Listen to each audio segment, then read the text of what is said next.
So this was an update I got from Bungie earlier today. Well, I just saw it earlier today. It was actually from about a week ago. It's called the End of the Year Update. And it says, right now, at this exact moment, 12,869,066 players have picked up a controller and taken Destiny for a spin. They have sparked 22,932,276 Guardians to life. Guardian is like your character, your avatar in the game. So that's 22 million characters. Wow.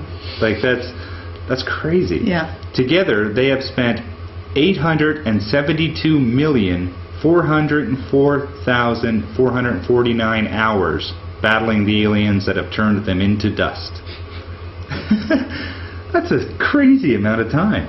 Yes. Oh, it's wild. Yeah. Let me think now. They have some more funny, like crazy stats. Yeah, in the span of time that everybody has collectively spent playing Destiny, the Curiosity rover could have made the voyage to Mars more than 100,000 times. If the Guardians, again the characters in the game, populating Destiny, occupied a single city, it would be as large as New York City and Los Angeles combined. Antheon, which is a level in the game, has been shattered 2.4 million times. Like that's how many times this one section has been beat. You know. Crota, which is a new level and a very difficult one, has been ended 769 times and rapidly counting, but only once by a fire team of one. A fire team is like your little group. It's kind of like, you know, in the real military, I guess you could say you have like your squad. That's what this would be, like their fire team. So it's usually like 3 or 4 friends. Like if I play with my friends, we're a fire team. Anyway, one guy, out of 769 times that this level's been beat, only one person by himself has ever beat it. So that guy's kind of a legend, I guess, in the Destiny world. But anyway, those numbers are shattering, eh? Like. And this is a big question. What does that mean for society? Is this a good thing or a bad thing that gazillions of people are spending hours and hours playing games online? I don't know. I mean, I think it is and it isn't. I think it's one of those things that has to do. Personally, I don't think it's a collective answer. You know, I think each individual person needs to have that answered separately. Obviously, there's some people where it's their life, and that's disturbing. Like to me, anyway. Like I think that's wild. You know, that's a waste of living. You know, in a sense. Personally, I think that. But then I think, you know, there's people who just, you know, want to stay in on a Saturday night. You know, not every Saturday night, but stay in on a Saturday night and play a couple of games. I think that's no different than staying in and watching a movie. So, I mean, it all has to do with like the amount of time and you put in and things like that. Like, I play a lot of games, but I have friends that blow me away. Like, I don't even look like I even touch them compared to some of my friends. And you know, but I think it's a balance, and I think you have to balance it. But again, you got to look at each person individual. Like one of my friends who I was just saying, like, blows me away for the amount of time they play. It's actually his job though too. Like he has an online website, you know, all about games. He reviews them for the companies.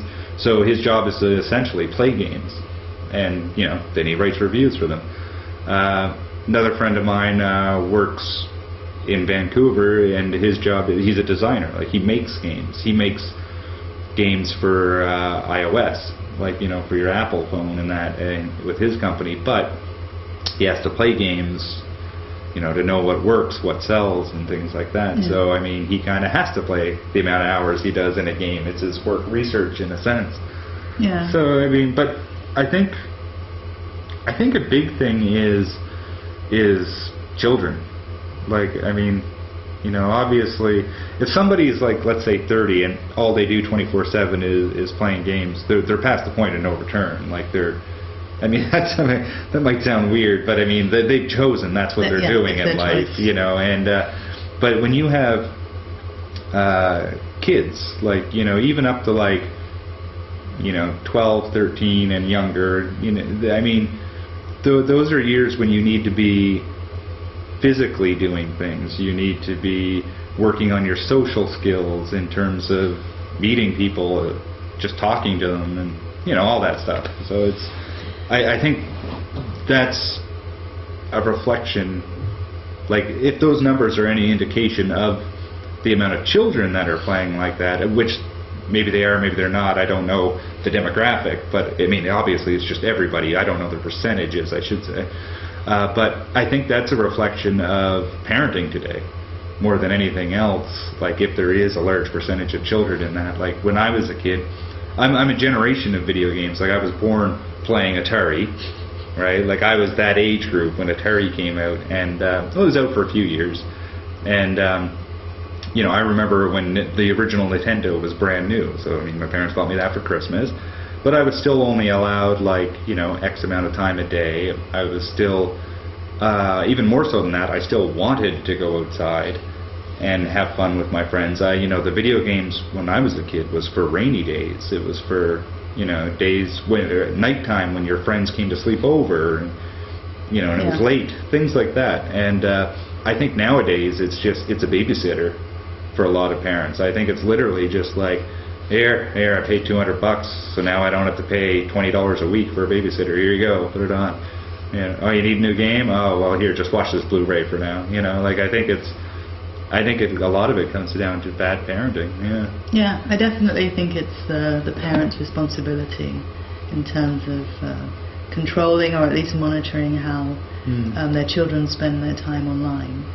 I mean, as soon as we say children, we think about the negative side, but of course there could be positives. There are positives. There definitely are positive sides. Yeah, absolutely. Absolutely. Like, I mean, especially when I was younger, like, even again talking about children, like when you're in those ages, like, I mean, it really shows you like everything from hand-eye coordination to problem solving, like, in terms of, okay, here's a problem, I need to work it out, what do I need to do it? Your brain adjusts, you get used to making, detailed steps, and how do I get past this? It teaches you how to learn from trial and error. Like, I mean, I keep dying doing the same thing in this game at the same spot. What do I need to do different? And things like that. I mean, it really, it can teach math, it can teach, art. In a sense, because I mean, games are art. They're graphics, and they're colorful, and they're pretty to look at, and all that other stuff. So it teaches a lot of things. But even more so, when video games evolve to where they are now, and especially if you're a young person now playing, it teaches things like cooperation. Like, if you're playing an online game, there's a lot of times where you have to work with other players to kind of, work together. Like, I might have to do A and you might have to do B so we can get through to C. We have to do it at the same time. We have to coordinate with each other. We have to talk to each other and figure out how to solve this current problem. And I think that's really cool, because that's something we didn't have when I was a kid playing games. But I mean, it's one of those good things of the internet. So it's I can see, like anything, there's ups and downs. Yeah, no, I was going to say I can definitely see the potential in terms of education, learning, and my take is language learning. I don't know how that ties into gaming, but the words that you use, cooperation and problem solving, it makes sense. There's there can be a marriage, I think. Learning, possibly language learning via gaming. Absolutely. When I taught middle school, like junior high level in China, my students would go home, like, not all of my students obviously, but a lot of the guys, a few of the girls, they would go home each night and purposely go out of their way to look up words that had to do with games. Like, they'd go home, find the English name for a game that they loved, the type of game it was. They'd learn words to describe what they're trying to do in that game. because they knew I like to play games too. So they'd come back the next day, and before or after class, they'd stick around for 10 or 15 minutes, and we'd all just talk about games.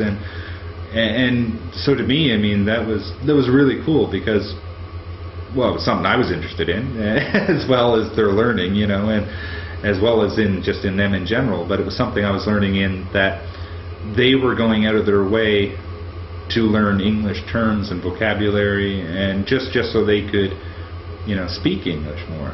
And it wasn't even something I'd have to ask them to do. So I thought that was, if anything, I guess that can kind of show you the the social appeal of games and just its place in pop culture, right? I think in terms of teaching, you always need a hook. Mm-hmm. You need to know what the learner or what the student wants, what they like, what they enjoy, and if you can hook them in through that, you can teach them anything. Absolutely, I totally agree. Now, you had mentioned before avatars. Mm-hmm. I don't know if you could show us. Sure. Well, I mean, there's different ones in different games. Let me just show you Destiny here right quick. You can also make avatars per system, but I'll show you that in a second.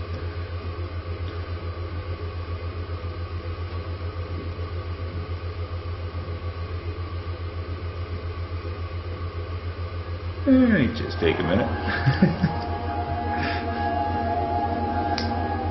So avatars, these are something that you set up when you first kind of sign in, log in to a game. Yeah, your avatar is essentially your online character. And apparently I'm not connected to the internet.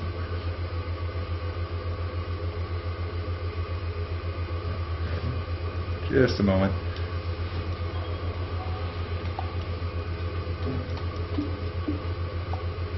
Alright, I'm going to have to restart this. I let it sit idle far too long. That's the downside of Chinese internet.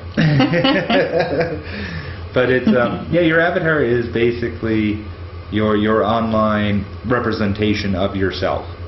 And, it's kind of funny, some people make these avatars that look nothing like themselves. And some people make them look exactly like themselves. So why anybody does it any one way, I don't really know, but it's interesting to see the diversity, I guess. What do you usually go for? A lot of times I try to make it look like me, just because I think it's kind of funny more than anything. I play this one game, Grand Theft Auto 5, and my online character looks identical to me. He even has the same kind of leather coat I do, and same hat. It's really funny.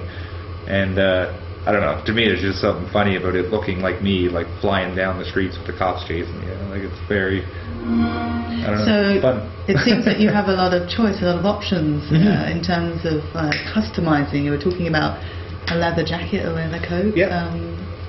You can pretty much. I mean, every game is a little different, but you can pretty much customize anything in some games. Like Grand Theft Auto, you can. They put just as much time in the customization as they did with the game itself. It's really impressive. A lot of games too, like that one Dragon Age, Skyrim, games like that. You can pretty much cover everything. You can, even the shape and how well plucked your eyebrows are. You can even edit, customize down that much.